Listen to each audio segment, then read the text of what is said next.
À medida em que o ser avança sob a inspiração do alto, vai alcançando novos aprendizados, propiciados pela fieira das reencarnações. Aprende a santificar as suas experiências cotidianas sob o batismo, transformador da mensagem do Cristo. Nesse sentido, nos esclarece a doutrina espírita. Reconhece-se o verdadeiro espírita pela sua transformação moral e pelos esforços que emprega para domar suas inclinações más.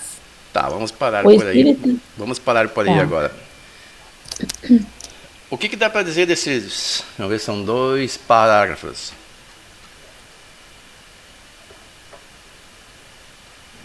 Aqui diz: aprende a santificar as suas experiências cotidianas sob o batismo transformador da mensagem do Cristo. Você lembra que João Batista batizava, inclusive ele batizou Jesus. E daí ele diz que Jesus viria batizar com fogo, com o Espírito, mais ou menos nessas palavras. E as pessoas dizem o Espírito Santo. E aqui diz: experiências cotidianas sob o batismo transformador da mensagem do Cristo. O que dá para falar sobre isso? Que a mensagem do Cristo, quando vivida, quando inserida em nossos corações, é que vai realizar essa transformação, que era simbolizado pelo batismo, pelo ritual do batismo de João, que aquele ritual que ele fazia era um processo de iniciação somente nas pessoas que estavam dispostas a promover essa reforma íntima. E é uma reforma íntima mesmo, porque ele usava a expressão arrependei-vos, né? E voltai para dentro de si. Então buscai dentro de si as forças para realizar essa transformação. E referente àquele assunto que você estava falando antes, sobre esses espíritos que influenciam a humanidade, influenciam a nação brasileira, aquele livro, A Jornada dos Anjos, relata que há muito tempo eles já estão agindo no mundo. E eles conseguiram deturpar a própria igreja, né? A igreja católica, que se tornou soberana por muito tempo. E depois surgiu o movimento protestante, a reforma protestante. Eles conseguiram deturpar novamente a reforma protestante.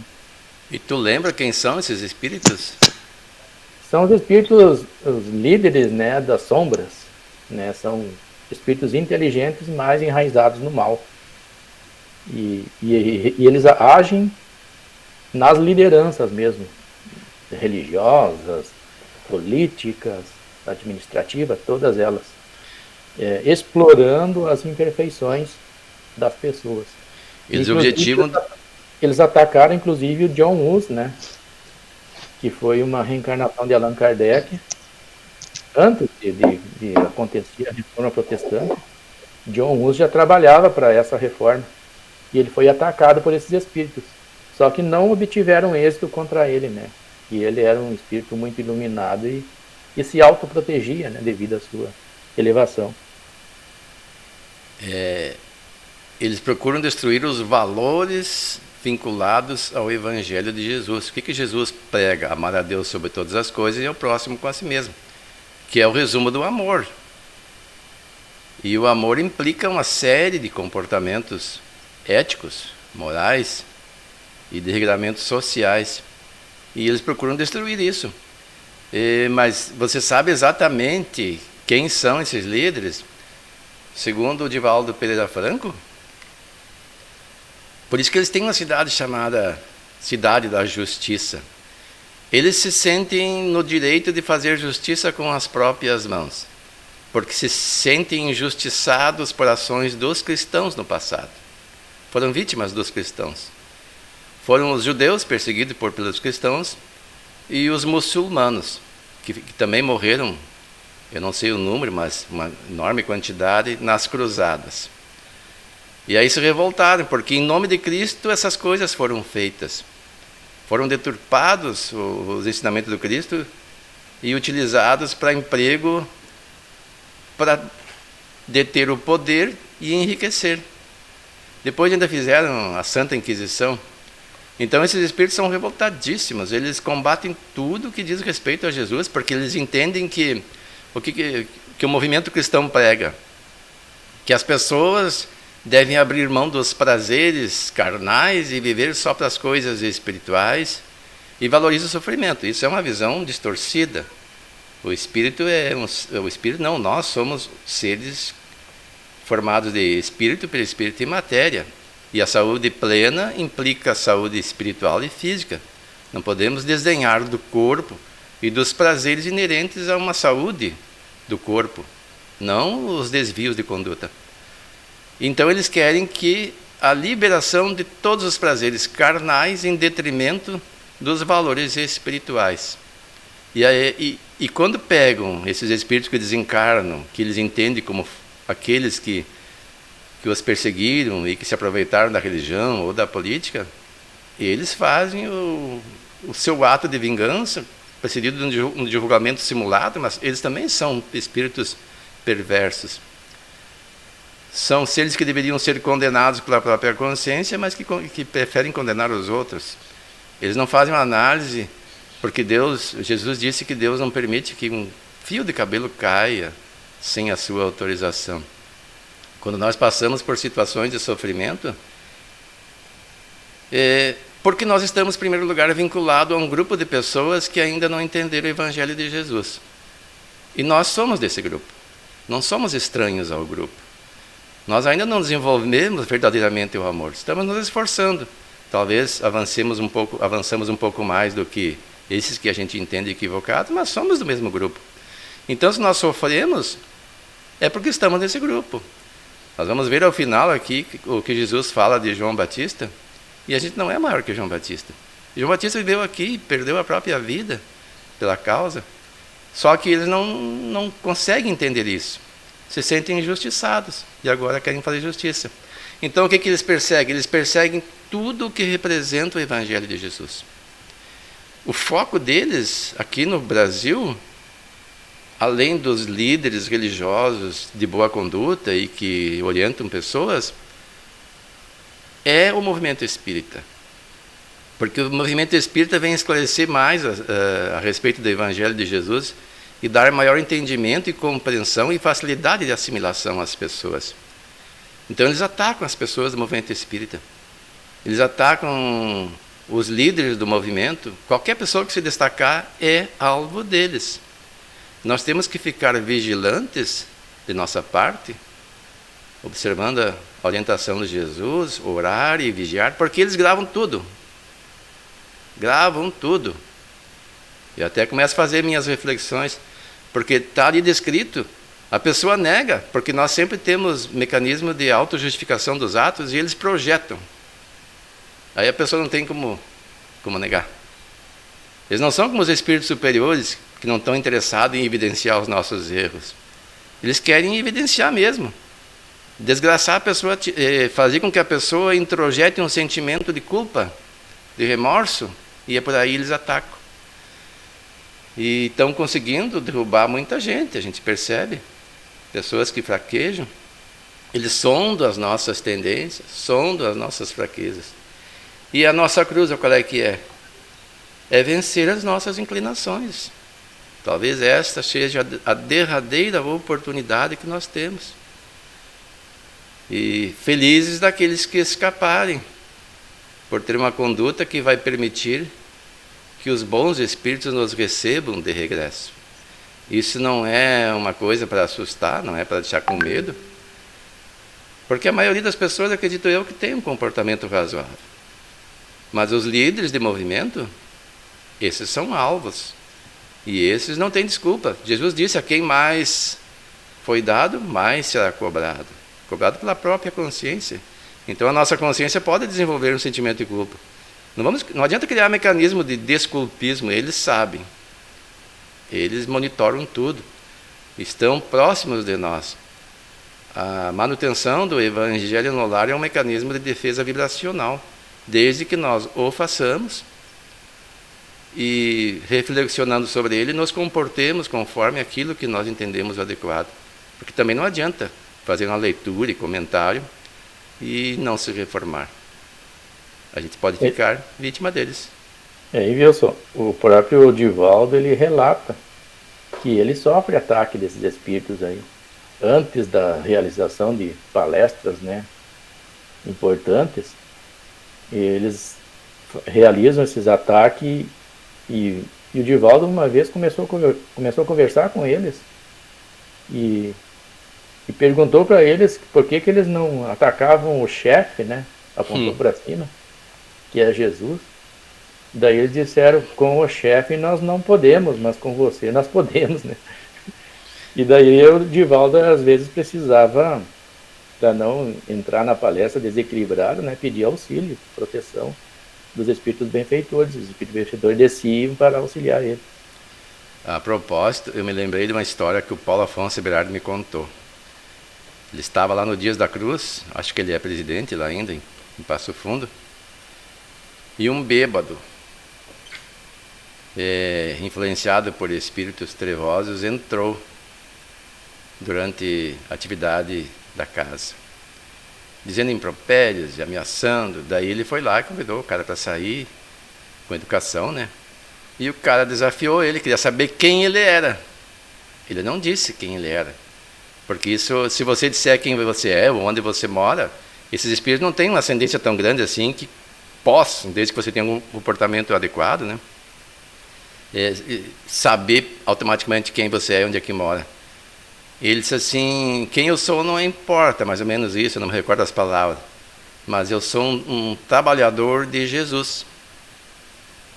Quem saber, eu faço aquilo que Jesus ordena. Se quiser saber mais, vai falar com o meu chefe. Mais ou menos nessa ideia. E é bem isso que o Divaldo disse, por que eles não atacam Jesus? Eles sabem que não podem, não têm acesso, eles não podem nem chegar perto por causa da vibração. Mas a nossa vibração ainda é muito baixa. Imagina o Divaldo, com tudo o que ele faz, ele não está livre do ataque desses espíritos. Imagine nós. Nós temos que fazer um esforço muito grande de manter o equilíbrio. Nós não estamos indefesos. É questão de vinculação. Se nós reservarmos um pouco do dia para as coisas positivas, mantermos o pensamento equilibrado, nós vamos ter um canal de sintonia com os nossos protetores, em todos os sentidos, inclusive da saúde. Nós somos auxiliados, todos os sentidos. Uma vez Kardec perguntou se os espíritos poderiam ajudá-lo, inclusive economicamente, e a resposta foi, é claro, eles não ajudam só espiritualmente, ajudam inclusive na saúde da pessoa, auxiliando como der. Não vão dar riqueza para ninguém, nem uma saúde perfeita, mas o suficiente para fazer o trabalho que compete a cada um. E os recursos para ter o essencial, nós sempre temos. Nós temos emprego, nós temos saúde suficiente para isso, ou alguns meios para nos socorrermos. Mas devemos ter vigilância, para não abrir as brechas para as más influenciações, porque eles estão anotando tudo. Eu digo isso não de todo mundo, mas daqueles que chamam a atenção deles. Desde que você se torne um influenciador, um evangelizador, um palestrante, um dirigente de grupo de estudo, nós passamos a ser influenciadores, orientando pessoas, fazendo com que as pessoas fiquem menos propensas a serem influenciados por eles, e aí eles não gostam disso, eles vão querer nos tirar do caminho. Quando nós abrimos o nosso grupo de mediunidade, Wilson, nós iríamos começar numa quarta de noite, né? Na terça de noite, eu passei a noite inteira variando com pesadelos, um atrás do outro. Pesadelo atrás do outro. E daí eu senti, né, que eles não queriam que nós iniciássemos aquele trabalho, eles queriam me desequilibrar. Daí eu persisti na tarefa, e daí a gente começou. E graças a Deus, né, a gente conseguiu vencer tudo. Essas coisas que a gente fala, por exemplo, pode assustar alguém. Mas então eu tenho que ter uma conduta ilibada. Isso é impossível. Na Terra é impossível. Nós temos falhas, os apóstolos tinham falha, e mesmo assim Jesus não deixava de contar com o trabalho deles. Jesus diz que o trabalho na Terra compete aos homens fazer. Não se tem notícia de um anjo que venha fazer o papel que compete a nós fazermos. Isso está lá no livro chamado Jesus no Lar, se não me engano, do Chico Xavier. Das conversas de Jesus com os apóstolos, porque eles também tinham receio, eles se sentiam frágeis, porque eles ouviam de Jesus um comportamento que deveriam adotar, e nos desafios do dia a dia, às vezes agiam de forma diferente. Se exaltavam, se iravam, faziam julgamentos inadequados, questionamentos impróprios a respeito da conduta alheia e assim por diante. E Jesus falava que nós temos que fazer o melhor dentro das nossas possibilidades, sempre se empenhando em carregar a cruz adiante. Porque enquanto nós tivermos as tendências inferiores latentes em nós, isso será uma cruz pesada. Mas o fardo de Jesus é leve, ou seja, a hora que nós assumirmos mesmo o fardo de Jesus, o seu jugo que é leve, ou seja, nós vivenciarmos o seu evangelho, introjetando sem necessidade de esforço para agirmos conforme o acertado, nós sentimos prazer nisso, isso vai ser uma satisfação. Vai ser uma alegria ser o que essas pessoas são e que nós nos esforçamos por ser. Mas enquanto isso é uma cruz. É uma cruz ser carregada. Vigiar as tendências, manter a oração como um canal de inspiração. Pedindo, o que nós temos que pedir nas nossas orações? Pedir auxílio para vencermos as inclinações inferiores e força de vontade. O livro dos Espíritos nos diz que muitas vezes nos falta a vontade. A gente acha que por saber é o suficiente. Entendeu que está errado? Agora estou salvo. Não está salvo, não está salvo de si próprio. Então é preciso ter vontade, vontade de modificar, experimentar um novo sentimento. É tão bom quando a gente faz uma coisa boa, que nos gratifica a consciência. É só lembrar isso e repetir o ato. Como é bom quando a gente está em paz consigo mesmo, consegue dormir bem, não tem perturbação. Esse é o exercício. Tentações de todo o jaez aparecerão, nós somos ainda suscetíveis a elas. Isso são provas que nós temos que vencer. E elas vêm por mecanismos sutis, às vezes ardilosos, de todos os lados, e a pessoa tem que tomar cuidado para não cair. Aí cada um tem que fazer suas reflexões a respeito. Eu sempre gosto de lembrar, uma vez eu ouvi um expositor espírita dizer: como é que eu posso saber se o que eu tenho vontade de fazer é bom ou ruim? É simples. Eu faria isso publicamente? Se eu faria publicamente, em tese é bom. Agora, se não pode ser publicado, ninguém pode saber, com certeza não é bom. Então, é uma análise bem simples. E aquela reflexão que o Santo Agostinho nos recomenda fazer diariamente, fazer antes de dormir. Porque ele disse assim que tem atos que nem o mundo condena, mas que diante dos olhos de Deus são equívocos nossos. Então é preciso começar a descobrir essas questões, embora a lei de Deus esteja em nossa consciência, só que ela está de acordo com o nosso entendimento. Se a gente não entende certas coisas como equivocadas, vai continuar fazendo. Tu pode prosseguir, Silone? Sim, agora eu troquei e fiquei no celular. O espírito é inspirado pelas orientações do Evangelho, explicadas pelos postulados do Espiritismo, compreende, então, que é pela caridade que o ser se transforma, ascendendo a planos evolutivos superiores. A caridade é a virtude fundamental sobre que há de repousar todo o edifício das virtudes terrenas. Sem ela, não existem as outras. Sem a caridade não há esperar melhor sorte. Não há interesse moral que nos guie. A caridade é em todos os mundos a eterna âncora de salvação. É a mais pura emanação do próprio Criador. É a sua própria virtude, dada por ele à criatura. Tá ok. Vamos fazer uma análise desse espaço aqui de leitura. O que é a caridade?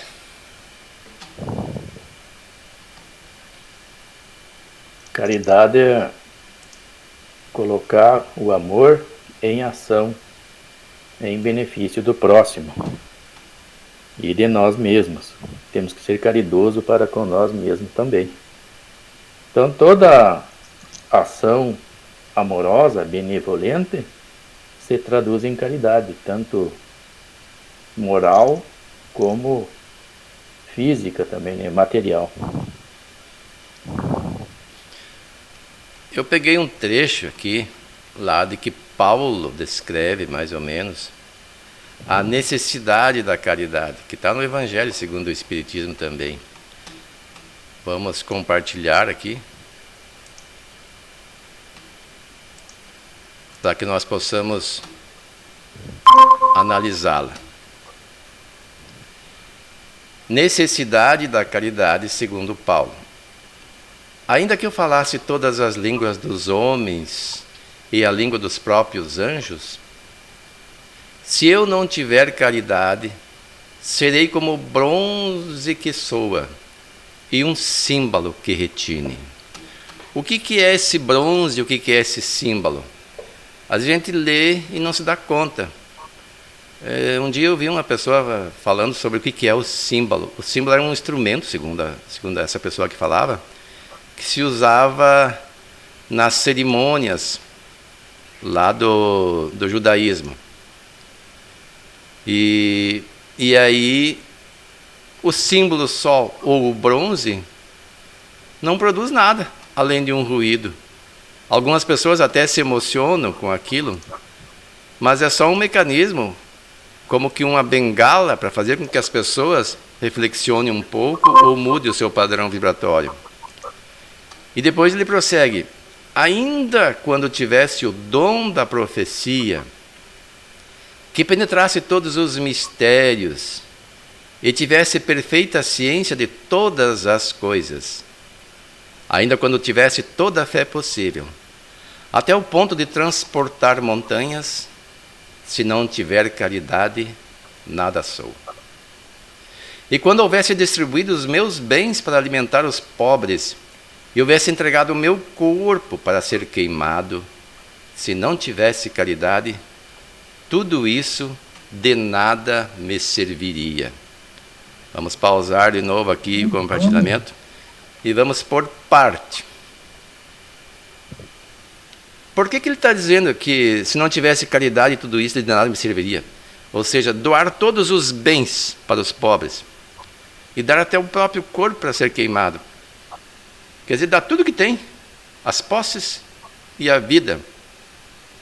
E ele diz, se não tivesse caridade, tudo isso de nada serviria. Como é que a gente pode interpretar isso?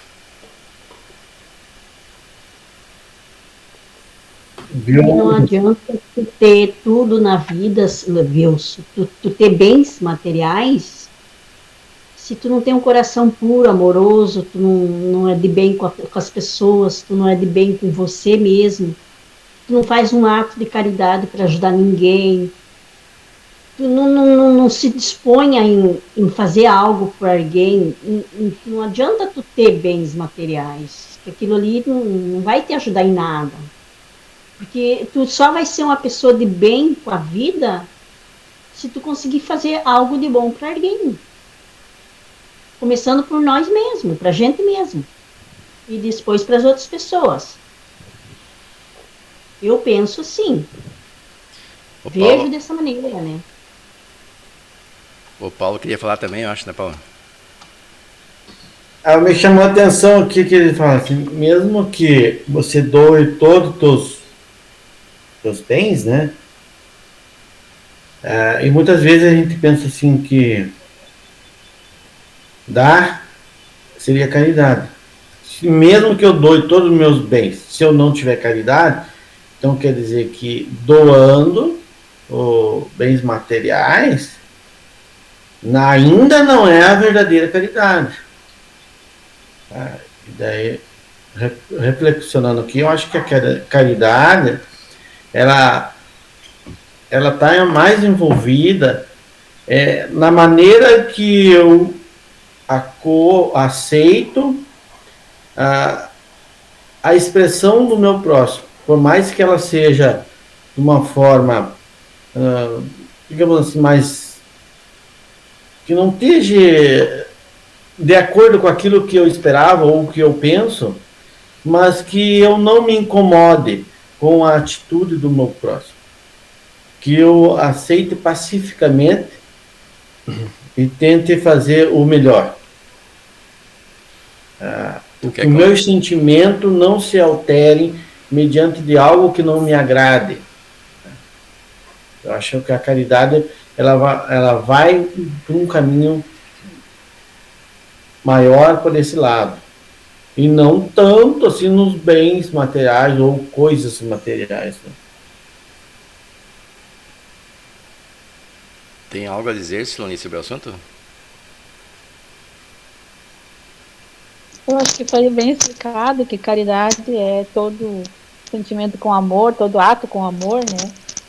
E como o Paulinho falou, tem que ser uma doação de si próprio. Às vezes não basta só tu dar um bem material, daí tu fica com a consciência tranquila, eu dei tal contribuição. E a gente tem que doar o tempo da gente, a gente tem que doar algo de si próprio, com amor mesmo, no coração, com dedicação, que daí é a caridade, não simplesmente para deixar a consciência tranquila, dar algum valor material, algum bem material. Né? Hein, César? Essa é uma tradução que o texto está escrito caridade. Tem algumas que está escrito outra palavra. Qual é? Amor.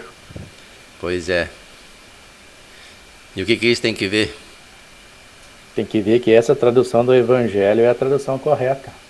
A qual? A do Evangelho, essa que você leu. Caridade? É caridade mesmo. Pois então... é. Aí eu fico pensando assim, é possível fazer caridade sem amor? O primeiro passo, né, é desenvolver o amor, para depois fazer a caridade. Mas, como a caridade é o amor em ação, em movimento, sem amor não é possível fazer a caridade. Mas o texto fala em essa caridade, esse amor em movimento, em ação, em benefício do próximo e de si mesmo. E fala também da caridade verdadeira, né? Aquela caridade que é espontânea e, como Paulo disse assim, não quer retorno de espécie nenhuma e tem esse objetivo, trazer benefício para o próximo, auxiliar o próximo, aliviar as suas dores, enxugar as suas lágrimas, dar um auxílio para que ele se fortaleça. A caridade, como a Silone falou, só para desencargo de consciência, é essa aí que anula. É que às vezes a pessoa está sobrando lá coisas na casa dela, está abarrotado tudo, e ela começa a doar por desencargo de consciência, né? Mas ela está se livrando de um problema, de ter que estocar tudo aquilo, né? Em vez de fazer uma caridade verdadeira. Né? E tem gente que às vezes doa aquilo que não presta mais para si, isso que é pior. Eu me lembro que Novo Hamburgo uma vez recebeu um carro de bombeiro doado pela Alemanha. Só que os alemães não deram simplesmente um carro já que eles não queriam mais. Eles reformaram o carro, deixaram novinho. E aí eu levo aquilo como exemplo, né? Se você quer dar uma coisa para alguém, dê uma coisa boa. Ou então reforme antes, para não ser apenas descartar-se de uma coisa.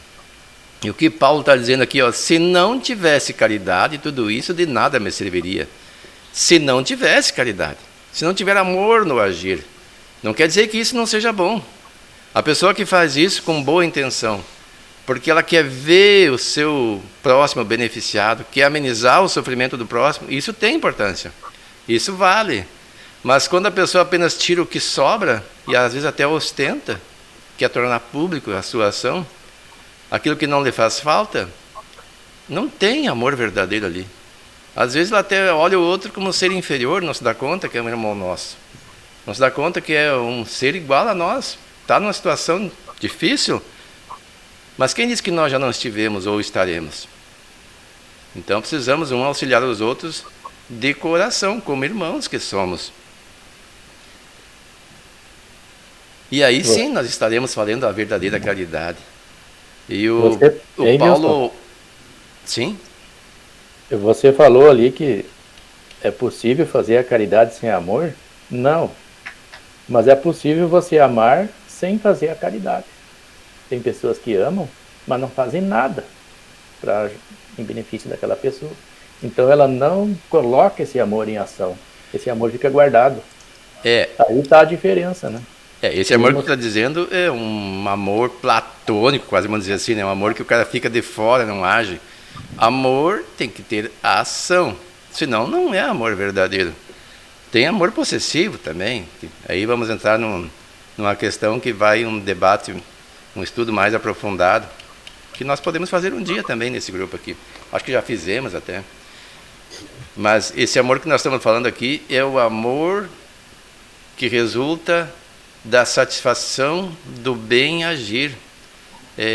Aquele amor em sentir o outro como irmão, em sentir prazer no prazer do próximo e se condoer da dor dele. É a empatia. Esse é um amor com aspectos mais divinos, então. Isso, o amor que Jesus exemplificou. Jesus foi ao extremo que nós não somos capazes ainda, perdoando até aqueles que os seus algozes que o matavam. É um amor que nós não somos capazes ainda. Mas a meta é esta. Esse é o amor sublimado. Mas enquanto nós não tivermos esse amor nesse patamar, pelo menos nós podemos sentir o amor suficiente pelo próximo para nos interessarmos por eles, auxiliarmos sempre que possível. Tem gente que não é um confrade nosso nas ideias, não compartilha das ideias espíritas.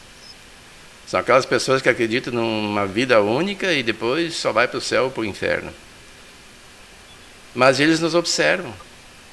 Eles observam como é que nós enfrentamos as dificuldades quando adoecemos, quando alguma coisa que entendem como desdita nos acontece.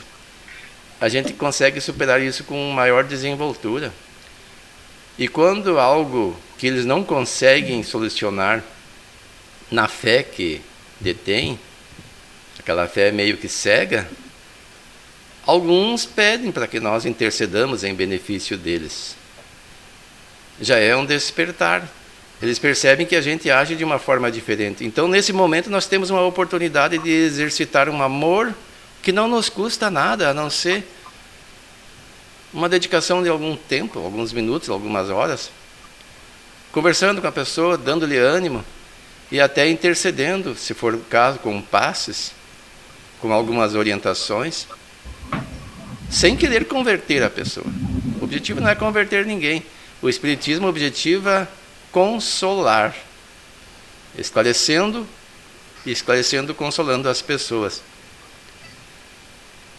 Claro, o ideal é que se tornem prosélitos nossos. Mas o nosso objetivo não é fazer proselitismo. Fazer prosélitos é uma coisa, nós já falamos aqui, né? E proselitismo é outra. Proselitismo é querer impor o nosso modo de pensar. E prosélito é a pessoa que comunga da mesma ideia. Ele se convence por si só e se torna espírita. Tem uma senhora aqui no movimento espírita que mora ali na Coab, me foge o nome dela agora. Na época eu conversei com ela, ela tinha 75 anos. E daí ela me disse que ela pertencia a uma religião, não vou mencionar o nome aí, mas que, pelo que eu sei dessa religião, eles são ferrenhos combatentes do cristianismo. E ela hoje é uma palestrante espírita. E ela disse que foi a necessidade que fez com que ela abrisse os olhos. Ela é mais uma pessoa da sua família. Porque eu me surpreendi, como é que pode uma pessoa daquela religião, que acha que nós somos partidários do demônio, que somos pessoas que condenam as ideias cristãs, se tornar uma palestrante espírita. Viu só? Sim. Eu vi uma abordagem num vídeo aí referente à compreensão nossa sobre o amor infinito de Deus, né? O que seria esse amor infinito? Daí aquele expositor, ele usou o exemplo, né? O nosso amor, qual é a extensão do nosso amor? Né? Quem eu consigo amar, né? O que eu consigo amar? A minha família, a minha esposa, meus filhos, meu cachorrinho, eu consigo amar. Mas e o cachorrinho do vizinho? Eu consigo amar o cachorro do vizinho? O cachorro a noite toda, né? A noite inteira, quando me incomoda ainda, eu consigo amar ele? Não. Então o nosso amor, ele é pequenininho, vai até ali só. Né? Só até onde vão os nossos genes, né? É um amor egoísta. Né? Os nossos genes estão nos nossos filhos, estão nos nossos parentes, e nós amamos. E o amor infinito de Deus não é geral, é parelho, do mesmo jeito, né? Todas as criaturas é o amor com essa intensidade infinita. Isso, César. Quando a gente ainda consegue amar os nossos. Porque tem muitas famílias aí que não conseguem se amar, nem entre os seus. Eu acho que foi Emmanuel que disse que Deus ama da mesma forma o anjo e o verme. Para ele não tem distinção. O verme é aquele que anda embaixo da terra. E esse seria o amor ideal para nós desenvolvermos. Compreendermos que tudo que existe provém de Deus, que é da natureza. E tem pessoas que se enchem de nojo por certos bichos, querem destruir certos animaizinhos, e que são inofensivos, ignoram. Mesmo as cobras cumprem com o seu papel. Se nós pudermos evitar de matar as cobras, removê-las e deixar no seu ambiente, porque nós estamos destruindo o ambiente delas. As cidades crescem, tomamos os espaços delas, e elas não têm mais onde viver. E elas são controladores de pragas, elas caçam os roedores, têm o seu papel.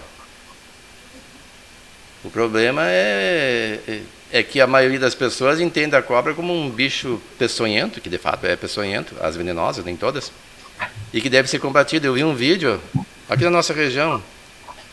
Um cara foi pescar num banhado e uma cobra o picou. E daí eles pegaram um trator, um negócio lá, e mataram dezenas, mas eu acho que dezenas ou mais, até centenas de cobras, e botaram no vídeo. Eu fiquei pensando, mas coitada das cobras. Se elas estão concentradas naquele banhado ali, é porque a área delas se resumiu àquilo. Aí a pessoa tem que ter consciência, ali é o ambiente delas, vá de bota alta de proteção, se quiser pescar lá. Agora, porque levou uma picada da cobra que estava no ambiente dela, destrói todas as cobras que tinham ali. Só que os roedores ficaram lá, com certeza. Eles podem se tornar uma praga. Porque se existia cobra é porque tinha comida. E a comida delas, entre elas, são os roedores. Então, às vezes, a gente faz as coisas equivocadas. Tem que ver que é um bichinho de Deus. Na Bíblia, às vezes, mostra, de forma equivocada, a cobra sendo pisada por Maria, se não me engano. Como se fosse um bicho peçonhento que deve ser destruído. Inclusive, foi ela que... A forma que o demônio, segundo diz lá, convenceu a Eva a comer a bendita maçã. Tudo isso são simbolismos infelizes com os nossos animais. Nós temos que mudar isso. E compreender que Deus ama tudo que Ele fez. Ele não tem ódio por nada. Isso não existe, né? No sentimento de Deus. Deus é só amor. E aí vamos prosseguir aqui para nós encerrarmos essa leitura que eu comecei.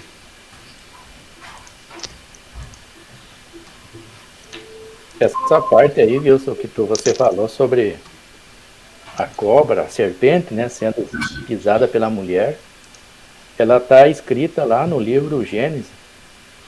E naquele tempo, nem Maria, né, participava ainda do texto bíblico, e nem Satanás, nem o diabo. Então, a serpente, ela representava as imperfeições humanas, né, que foram trazidas de outros mundos. Desculpa, eu estou gesticulando aqui, que a Amanda está gesticulando, nem sei o que ela quer ali. Aí acaba não prestando atenção. Mas daí, o fato da mulher pisar em cima da cabeça da cobra seria o movimento cristão, né, que iria surgir e que iria vencer essas imperfeições. E a cabeça é o início do ciclo. E a cauda da cobra, né? Ali o texto diz que ela te ferirás com a cauda, né? Seria o sofrimento que nesse ciclo a humanidade ia passar. E a cauda significa o fim desse ciclo. Então, aquele simbolismo ali simboliza 7.000 anos de história do ciclo dos hebreus, né? Da cabeça da cobra até a cauda dela. É o que os rabinos, né, decifraram. É um simbolismo, mas resultou em ações nada saudáveis para as cobras. Há quanto tempo nós matamos cobra? A pessoa não pode ver cobra que entra em histeria. Já quer saber destruir o bichinho. É o atavismo religioso, né, cultural, que faz com que as pessoas sintam repúdio. E todo sentimento mal ou manifestação má é associada à serpente, né, à cobra. E a ignorância também. A cobra não ataca ninguém, ela só ataca se for atacada, se sentir atacada. Se tu pisar nela, ela te morde. Um gato, se nós pisarmos nele, ele também reage. Uma pessoa, se pisar, se não estiver muito bem equilibrada, também reage. Isso é normal, é autodefesa. Só temos que tomar os cuidados. Então vamos prosseguir aqui. Para encerrar pelo menos essa parte. A caridade é paciente, é branda e benfazeja. A caridade não é injubilosa, não é temerária nem precipitada, não se enche de orgulho, não é desdenhosa, não cuida de seus interesses, não se agasta nem se azeda com coisa alguma, não suspeita mal, não se rejubila com a injustiça, mas se rejubila com a verdade. Tudo suporta, tudo crê, tudo espera, tudo sofre. Agora, estas 3 virtudes, a fé, a esperança e a caridade permanecem, mas dentre elas, a mais excelente é a caridade. Ele destaca aqui 3 virtudes. Fé. O que é fé? Vamos pegar uma por uma. O que é essa fé? Tem que ver o que era a fé no tempo de Paulo, né? Qual a concepção de fé naquele tempo. Então, hoje se entende que é o acreditar, é a convicção, é o sentimento firme, né, em algo, em alguma coisa, ou em si próprio. Mas no tempo de Paulo não. Era participação, era fidelidade, era associação. No caso dele, ele estava ensinando a fé cristã, fé em Jesus Cristo. Fé em Jesus. E em Deus, né? Acima de tudo, porque Jesus sempre dizia: a tua fé te curou. Sempre disse isso. É coisa interessante. E desenvolvendo nas pessoas a certeza de que a fé faz coisas incríveis. Até ele falou que quem tiver fé do tamanho de um grão de mostarda, dirá essa montanha: retira-te de aqui e joga-se ali, isso vai acontecer, né? Desde que não haja um pingo de dúvida. Essa fé é que ele falava. Esperança. Esperança também faz parte da fé. Esperança é você acreditar que as coisas vão melhorar.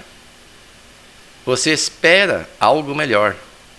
Você tem uma confiança de que as coisas vão ser melhores.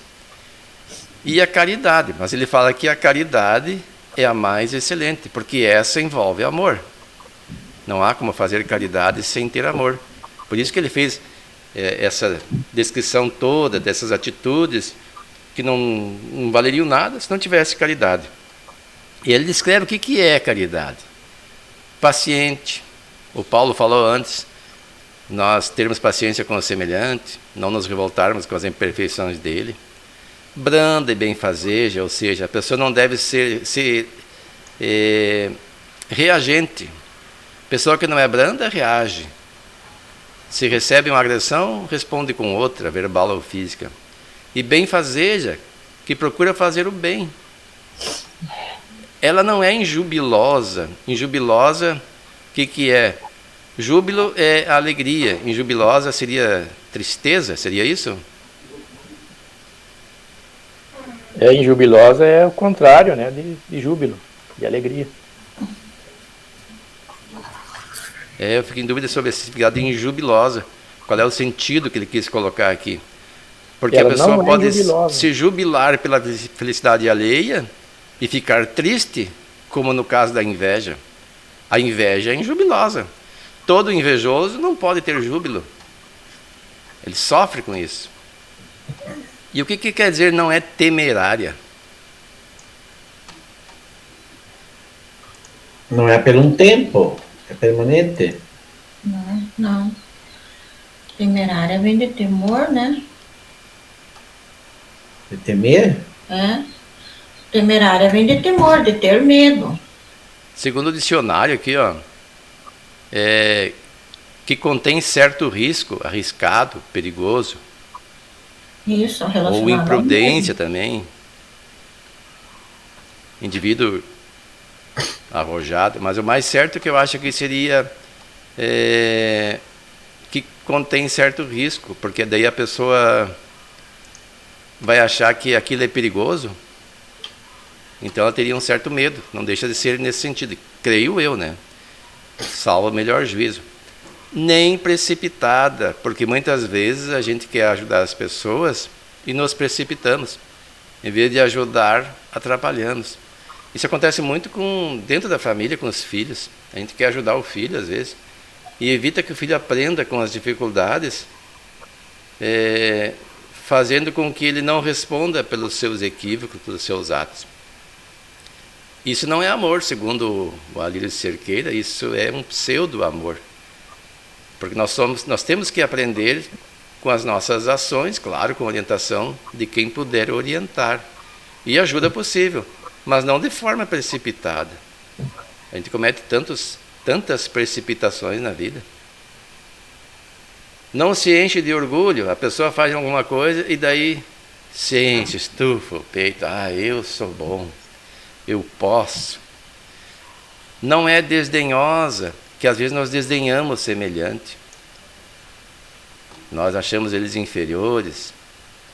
Não cuide dos seus interesses, porque às vezes a pessoa não está fazendo a caridade de verdade, ela está cuidando de aparecer. Ou então, ela não faz porque, se eu fizer isso, vai fazer falta para mim. Mas quanto de falta vai fazer? Então ela faz só quando não sofre nenhum prejuízo nos seus interesses. Não se agasta, ou seja, não se aborrece, nem se azeda com coisa alguma. Isso aí é evidente, né? Não suspeita mal. O que é suspeitar mal? É desconfiar de alguém de forma infundada. Porque quando nós desconfiamos, nós não temos certeza. Nós temos uma desconfiança. E é um juízo precipitado que nós fazemos. Se houver indícios, devemos levantar os indícios, analisar, para ver se de fato tem fundamento aquilo que os indícios dizem. Mas ficarmos divulgando ideias em base em suspeitas sem fundamento é suspeitar mal. Não se rejubila com a injustiça. Imagine alguém que fica feliz quando acontece uma injustiça, mas se rejubila com a verdade. Aí termina, tudo suporta, tudo crê, tudo espera, tudo sofre. O que é tudo suporta?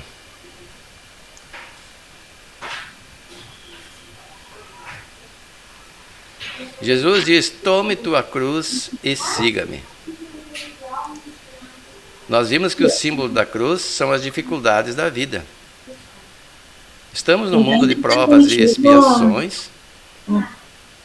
Nesse sentido, do tudo suporta é você aceitar essas dificuldades, né, com uma posição, digamos assim, positiva, de maneira positiva, né? Não é me acomodar e nem assumir o coitadinho de mim, mas eu aceitar, não, eu tenho dificuldades e a partir daqui eu vou fazer o meu melhor para superar essas dificuldades. E me perguntar o que eu tenho que aprender com esta situação difícil. Se nós estamos inseridos num lugar em que temos que suportar alguma coisa, isso faz parte do nosso processo evolutivo. Mas bem como disse a Claudilane, isso não implica acomodação. Nós suportamos, mas nos empenhamos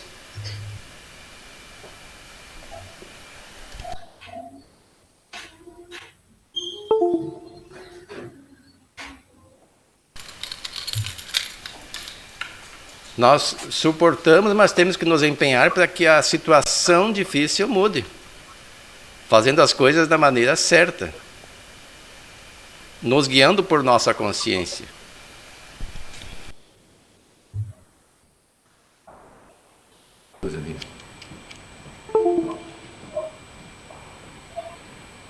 Mas ainda dá para viver, né? Vai ficar assim. E tudo crê quer dizer o quê? O que quer dizer tudo crê? Genita tá sem som. E tá engraçado que o som da Genita tá ligado, né? Vocês estão ouvindo a Geni?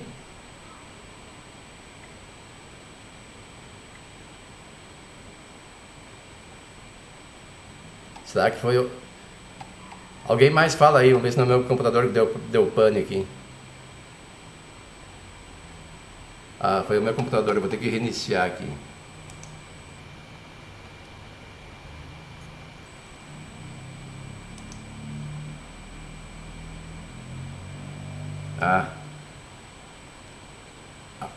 Ainda não consigo ouvir a Geni. Que coisa, o que será que aconteceu aqui?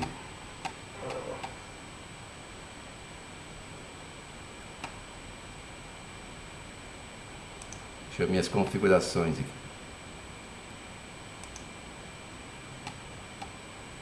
Áudio.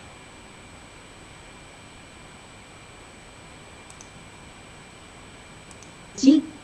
Agora deu. Vamos saber lidar melhor com ela. Eu não estava te ouvindo, Geni. Eu estava mexendo aqui com... Eu mexi ali para tirar a chave que estava com talking. Acabou desconfigurando tudo. Mas tá, vamos voltar de novo. Então, o que é tudo crer? Voltando à pergunta. É como eu disse assim para os outros antes, né, Luiz? Né, Wilson, que se tu crê que tu tem um problema, uma dificuldade, e daí tu aceitar ela, tu vai ter mais sabedoria para lidar com o problema do que tu ignorar. Porque se tu ignorar, não vai adiantar nada, porque tu vai ter que passar por ele igual. Então, se tu aceita, não, como a Cláudia falou também, não se acomodar, né?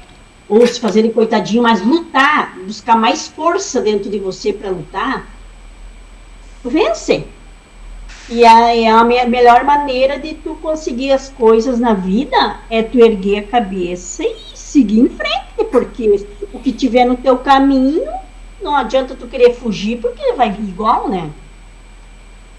Que dificuldade, problemas, tropeços na vida, todo mundo vai ter. Só que a gente tem que saber lidar com ele da melhor maneira, sem machucar, sair machucado e machucar as pessoas. Não culpar os outros pelo teu problema, não querer, porque isso, aquilo, né? Porque se o problema é pra gente, é porque era pra mim. Pois é. Eu fico tentando buscar tudo crer. O que é crer? Crer vem de fé. E ele fala que tudo crê, tudo suporta, tudo crê, tudo espera, tudo sofre. Veja bem, Wilson. Se nós pegarmos, por exemplo, Madre Teresa de Calcutá, Irmã Dulce, elas seguiram o caminho delas, porque elas, né, acreditavam, então tudo crê, e elas exemplificaram essa caridade, contrariando, né, até mesmo as ordens da igreja. Então você acredita, quer dizer, você tem esse objetivo, e você acredita nesse objetivo, então você vai em frente por esse objetivo, não importa as barreiras que estejam no teu caminho. E foi no fundo, né? O que tu acha, César?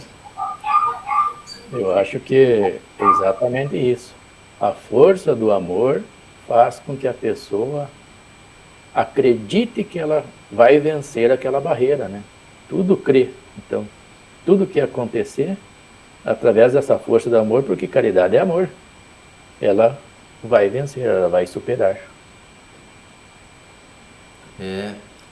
Eu tenho uma dificuldade de entender se tudo crê, mas deve ser por aí mesmo. Depois ele prossegue, tudo espera. Viu, Wilson? Só um pouquinho, focando nessa questão do tudo crer. Porque veja bem, se a Madre Teresa de Calcutá e a Irmã Dulce, né, quisessem mídia, elas não teriam começado o trabalho delas. Porque o quanto de dificuldade essas duas enfrentaram no começo. A mídia veio bem depois. Muito depois.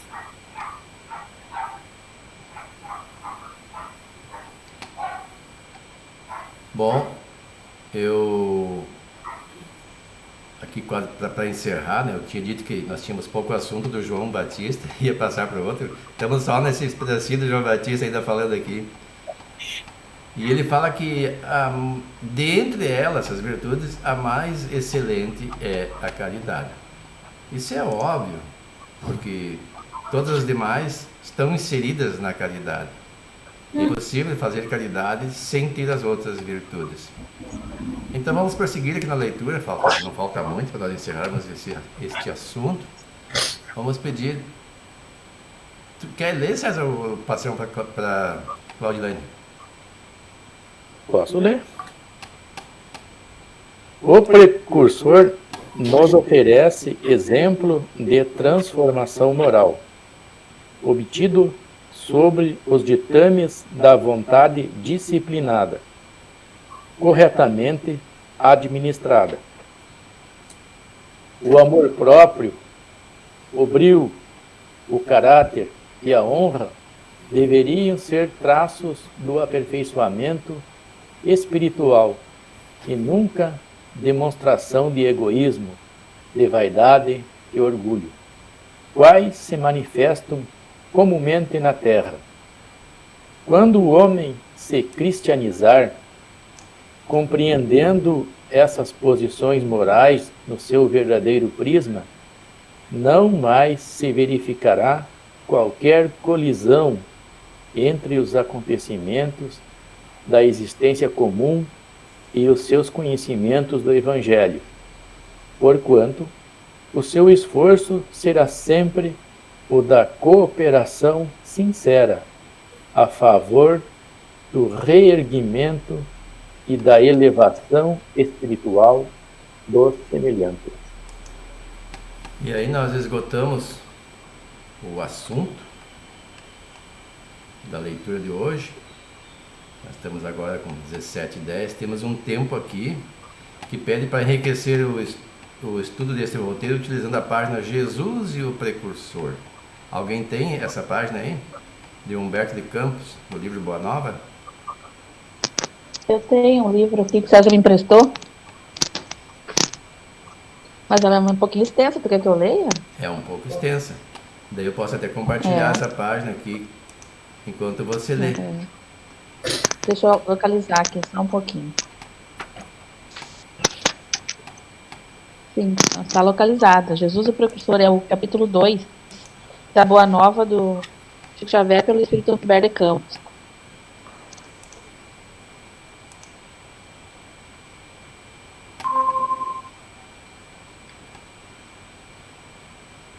Localizou?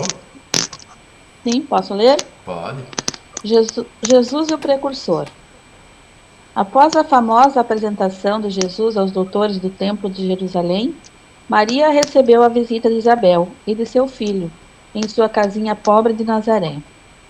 Depois das saudações habituais do desdobramento dos assuntos familiares, as duas primas entraram a falar de ambas as crianças, cujo nascimento fora antecedido por acontecimentos singulares e cercado de estranhas circunstâncias. Enquanto o patriarca José atendia às últimas necessidades diárias de sua oficina humilde, entretinham-se as duas em curiosa palestra, trocando carinhosamente as mais ternas confidências maternais. O que me espanta, dizia Isabel, com caricioso sorriso, é o temperamento de João, dado às mais fundas meditações, apesar da sua pouca idade. Não raro, procuro inutilmente em casa, para encontrá-lo quase sempre entre as figueiras bravas ou caminhando ao longo das estradas adustas, como se a pequena fronte estivesse dominada por graves pensamentos. Essas crianças, a meu ver, respondeu-lhe Maria, intensificando o brilho suave de seus olhos, trazem para a humanidade a luz divina de um caminho novo. Meu filho também é assim, envolvendo meu coração numa atmosfera de incessantes cuidados. Por vezes vou encontrá-lo a sós, junto das águas, e de outras, em conversação profunda com os viajantes que demandam a Samaria ou as aldeias mais distantes nas adjacências do lago. Quase sempre surpreendo-lhe a palavra caridosa que dirige às lavadeiras, aos transeuntes, aos mendigos sofredores.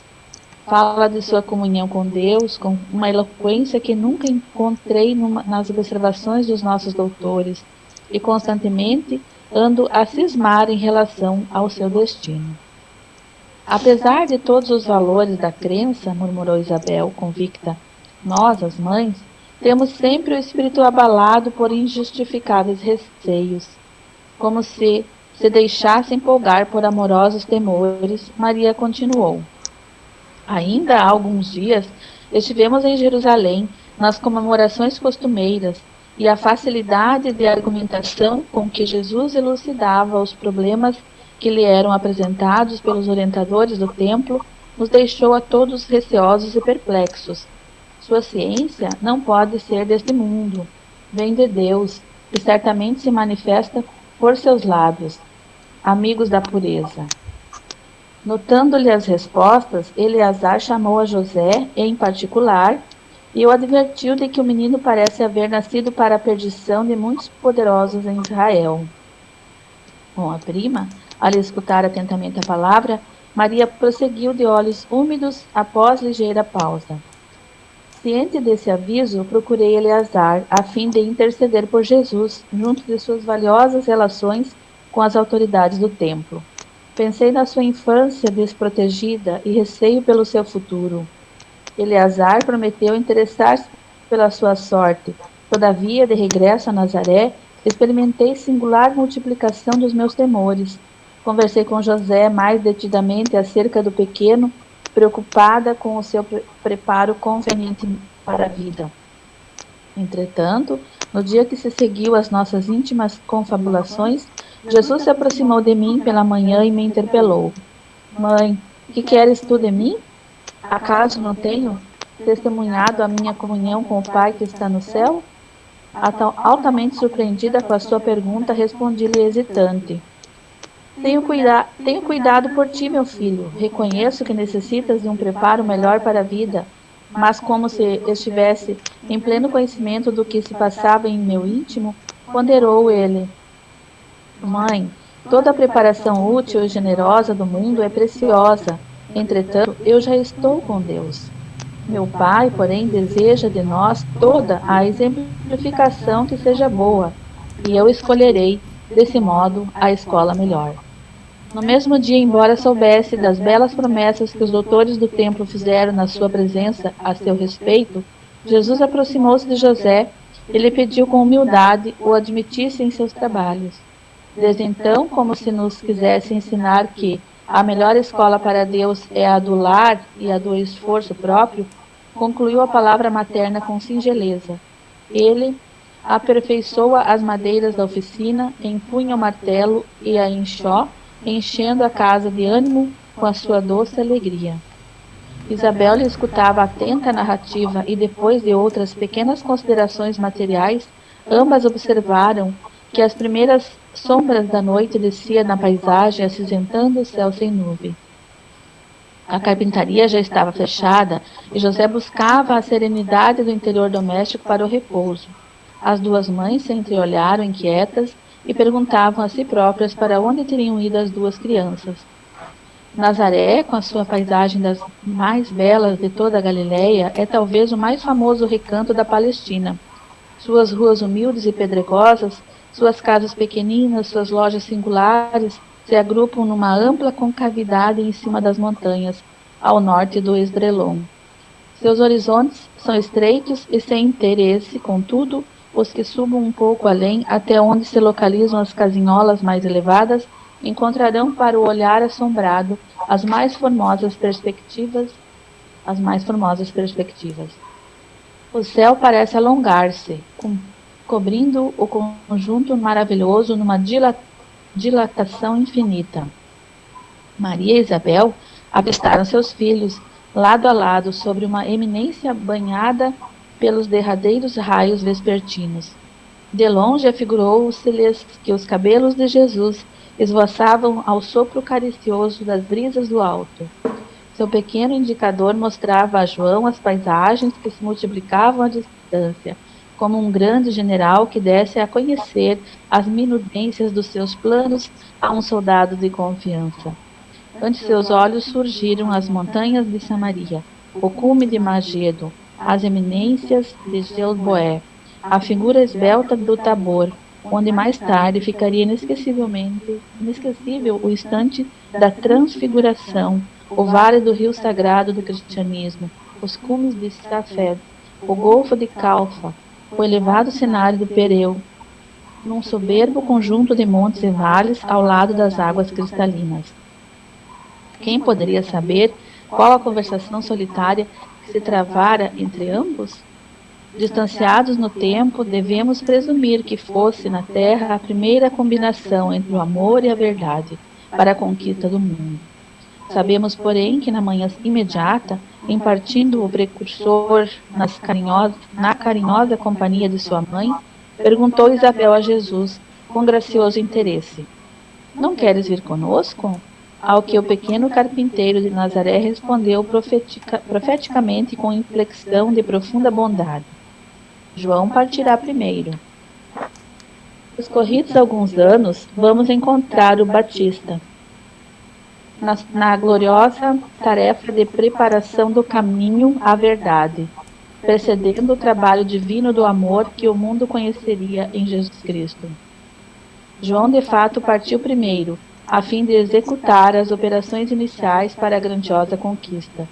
Vestido de peles e alimentando-se de mel selvagem, esclarecendo com energia e deixando-se degolar em testemunho à verdade, ele precedeu a lição da misericórdia e da bondade. O mestre dos mestres quis colocar a figura franca e áspera do seu profeta no limiar de seus gloriosos ensinos, e por isso encontramos em João Batista um dos mais belos de todos os símbolos imortais do cristianismo. Salomé representa a futilidade do mundo.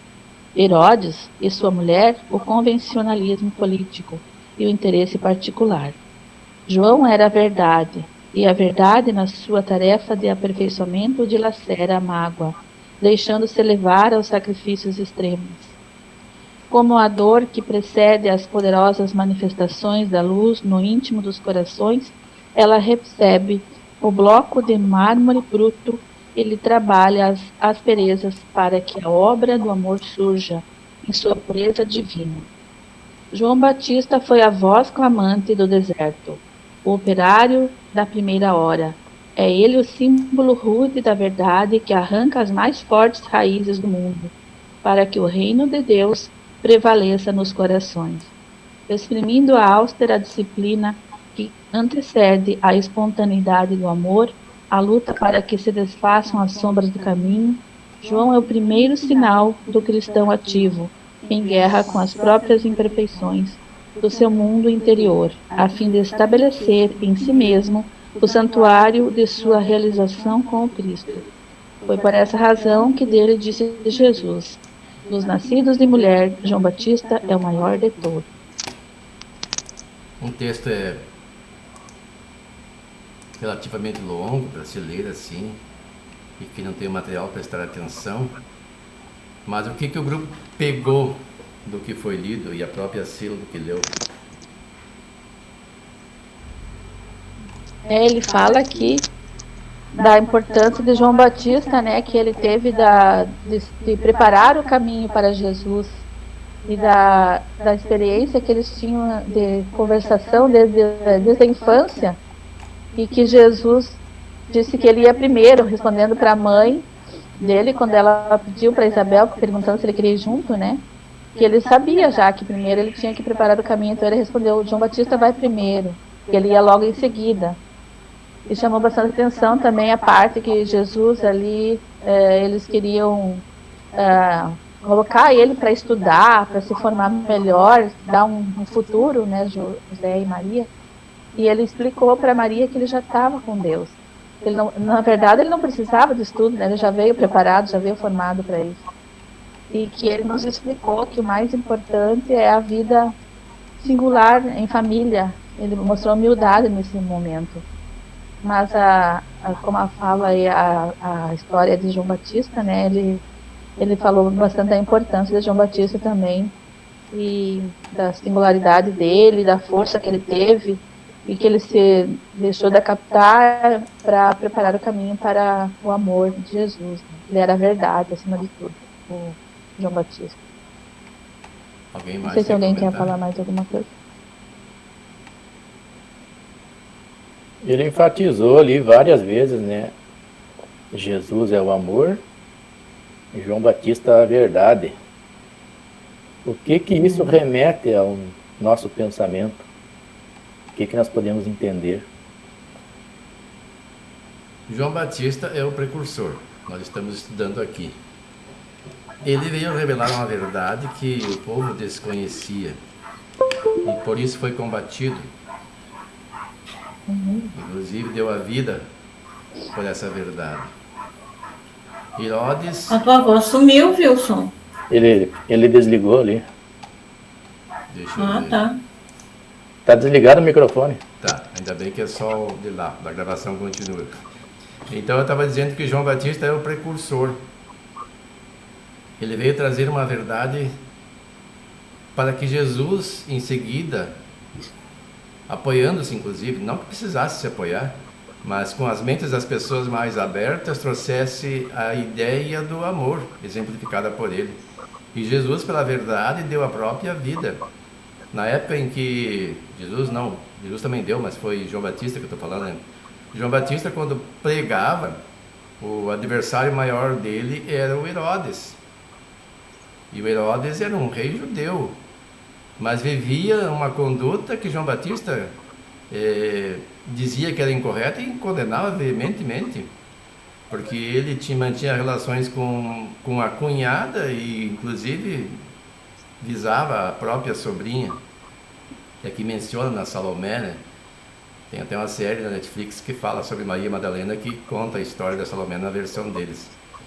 E então João Batista foi o precursor nesse sentido. E tem uma parte interessante aqui, ó, que Jesus, conversando com Maria, diz: a melhor escola para Deus é a do lar e a do esforço próprio. Como se quisesse dizer, diz Maria, né? Não que ele tenha dito isso para ela, porque ele escolheu o quê? A profissão do pai. Ele podia, eles estavam propiciando a ele estudar, no caso, os livros sagrados do islamismo, do judaísmo, para se inteirar da religião e ficar mais preparado para a vida. Porque ele falava com os doutores da lei e eles ficavam estupefatos. Aqui tem uma parte que diz assim, como é que tá? Que eles falam que era para a perdição os sacerdotes, né?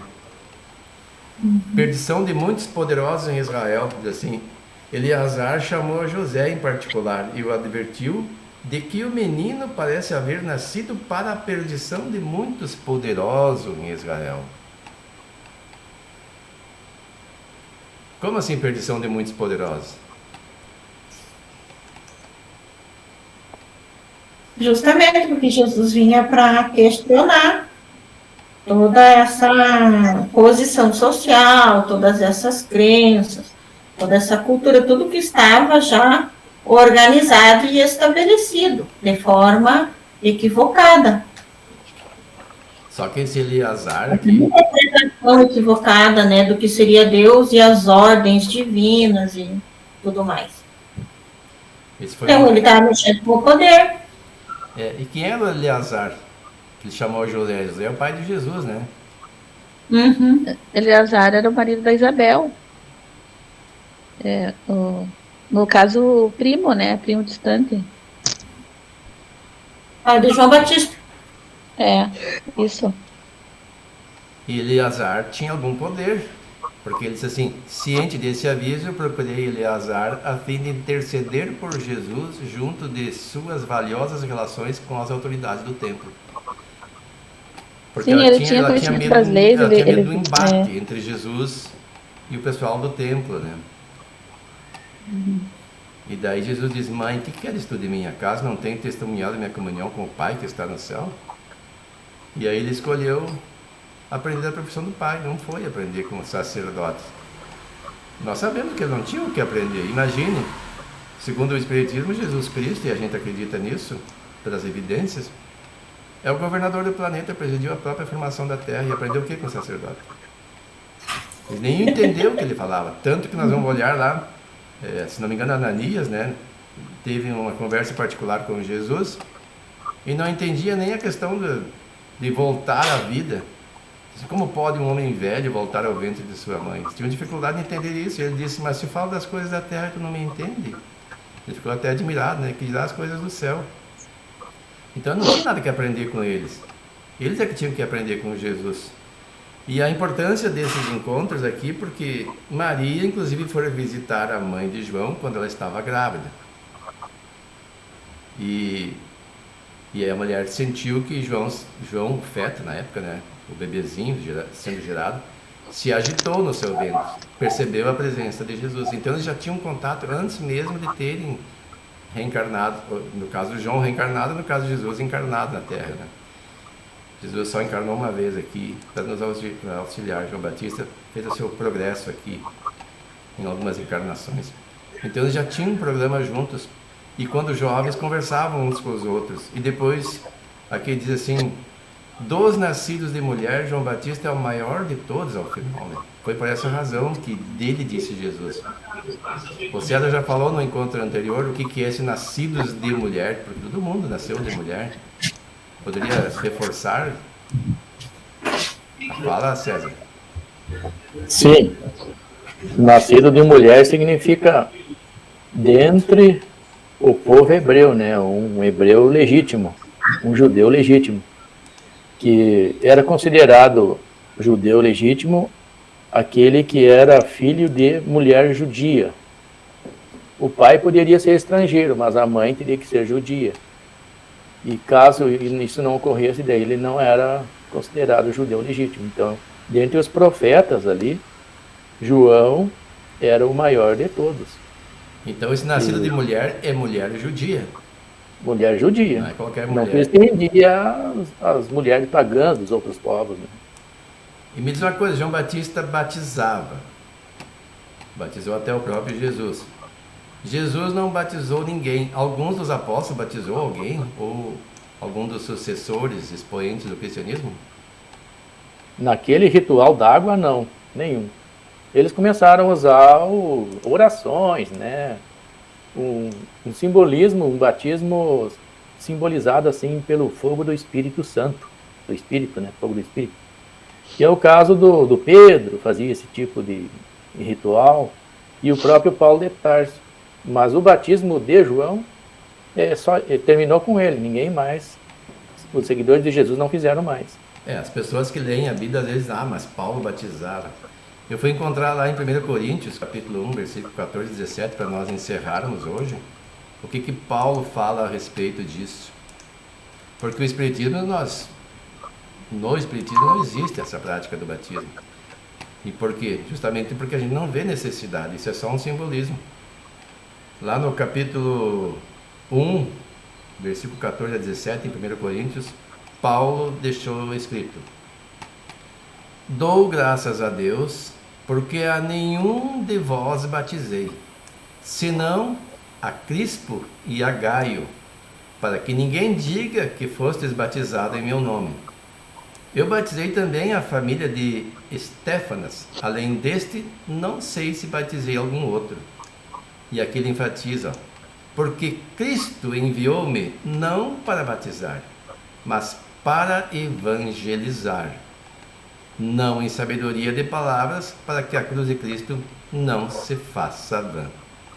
Então é importante frisar aqui, Cristo enviou ele não para batizar, mas para evangelizar. Por que não para batizar? Porque esse batismo é só um símbolo.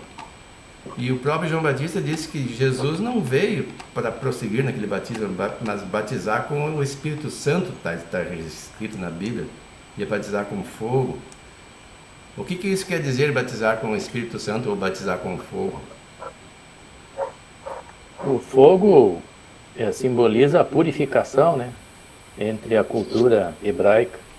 Então, é esse esforço aí de purificação das almas através da reforma íntima. Era dessa forma que eles realizavam o batismo com o fogo. Uma transformação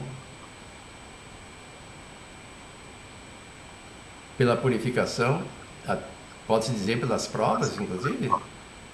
Inclusive, as expiações e provações é uma espécie de batismo. O espírito, ele se purifica enfrentando essas expiações, essas provações. Desde que enfrente com dignidade, né? Que não se revolte, não se sinta injustiçado, que entenda as razões. E o Espiritismo facilita isso, porque ele vem nos apontar a lei de causa e efeito, que tudo isso que acontece conosco, que nós não gostamos, são resultados de ações equivocadas. Mas nós já até estamos passando do limite do horário. Aí só nos resta fazer o agradecimento de participação do grupo e pedir para alguém fazer a prece de encerramento. Pode ser a Geni? Pode. Agradecido a Deus, a Jesus, a esse encontro, pedimos a Deus as mais ricas bênçãos poderosas para esse fim de semana, que nos possa ser atendido, todas as pessoas do nosso planeta sejam curadas de todas as enfermidades. Os Mestres Jesus nos dê força e sabedoria para nós lidar com nossas dificuldades, com nossos problemas do dia a dia, que nós possamos sentir muito amor no coração e paz, para poder semear essa caridade aos nossos semelhantes.